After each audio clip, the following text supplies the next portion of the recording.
Hi friends, நாம் இப்போ சுவையான வெஜிடபிள் பிரியாணி செய்ய போகிறோம். இது இப்படி தாங்க இருக்கும். ரொம்ப டேஸ்ட்டாக இருந்தது, ரொம்ப நல்லா இருந்தது.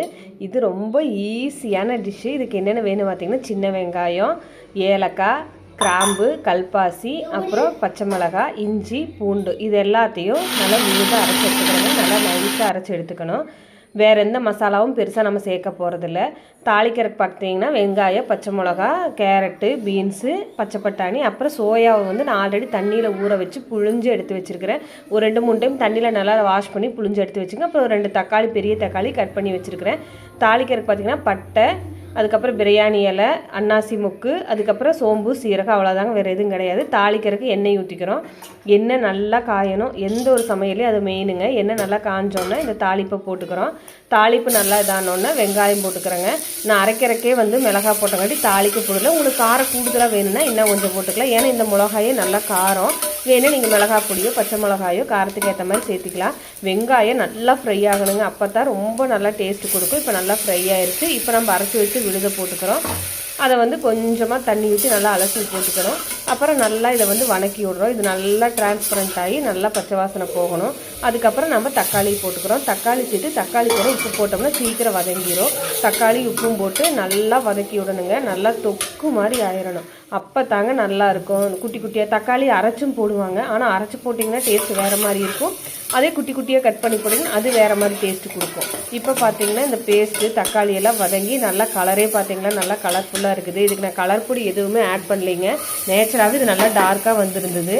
இப்போ வந்தீங்கன்னா அதில் பச்சை பட்டாணி, ஃப்ரெஷ் பச்சை பட்டாணி கிடச்சிது. அதனால் அது, கேரட்டு, பீன்ஸு, இது எல்லாத்தையும், சோயா எல்லாத்தையும் போட்டு இந்த மசாலா கூட கொஞ்சம் நேரம் அதை நல்லா வதங்க விடணுங்க. அப்புறம் தான் அரிசியை போடணும். ஃபஸ்ட்டு மசாலா வந்து வெஜ்ஜீஸில் பிடிக்கணும். அப்போ தான் இந்த வெஜிடபிள் பிரியாணி ரொம்ப நல்லாயிருக்கும்.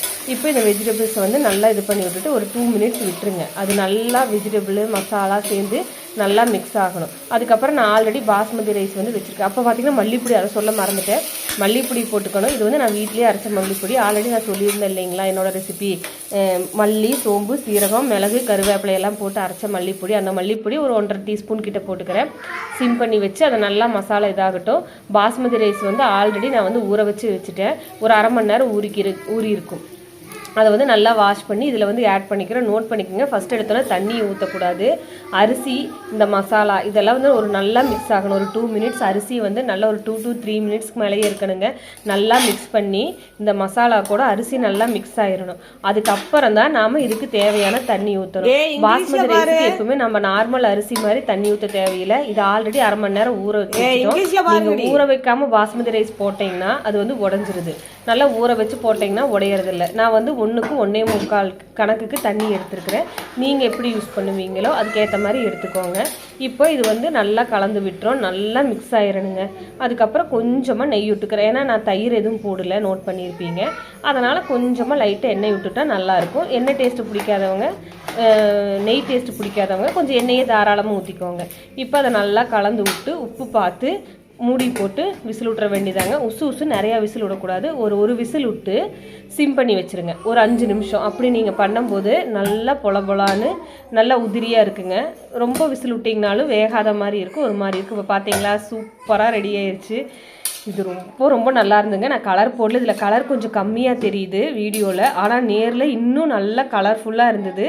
எந்த கலரு எதுவும் போடாமையே இது நல்லா ஒரு டார்க் ஆரஞ்சு கடையில் வாங்குகிற பிரியாணி மாதிரியே இருந்ததுங்க. டேஸ்ட்டும் ரொம்ப சூப்பராக இருந்தது. இதுக்கு நாங்கள் வெங்காயம் ராய்த்தா வச்சு சாப்பிட்டோம். இது கூட ஏதோ ஒரு கிரேவி இருந்தாலும் ரொம்ப நல்லாயிருக்கும். நீங்களும் ட்ரை பண்ணி பாருங்கள். எதுவும் டவுட் இருந்தால் கமெண்ட்டில் கேளுங்க. ஃப்ரெஷ் பச்சை பட்டாணி இப்போ கிடைக்கிறங்காட்டி எனக்கு அது ரொம்ப பிடிக்கும்.